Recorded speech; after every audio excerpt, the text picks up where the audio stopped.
Okay, so we're working on this top one first. The bottom one's going to go this very same way.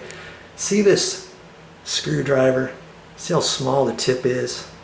That's what you got to have. Sometimes you might even have a tip that's not even large enough or small enough. So I've got a couple of these. Trick is you got to hold your mouth just right and feel up in there. Okay, I got it.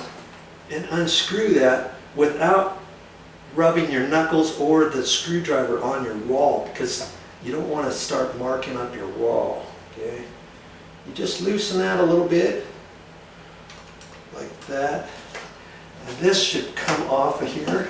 Okay, and now I'm going to gently slide that out, and see, the screw's not even here, is it? That's because it's inside. There it is. There's my screw. And so what I'm going to do now is I'm going to undo this one. And remember, I'm just going to take this cap off. So the screw actually is supposed to face that way, while on this other one it faced the very opposite to kind of hold it in there, because they were missing the end. So see, now I can unscrew the end.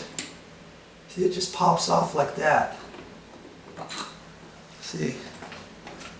That's how it works. There's a screw in there like that, Phillips screwdriver. And then that goes on the end, okay? Well, what are we going to do now if I take this end cap, I'm going to put it on that one over there. Okay, so I'm going to do something on here. This is still tight. So see, now I'm going to put that on there with the screw sticking out. And I'll be right back to show you how I'm going to fix that. That's all I have for this time, but I'll be back with more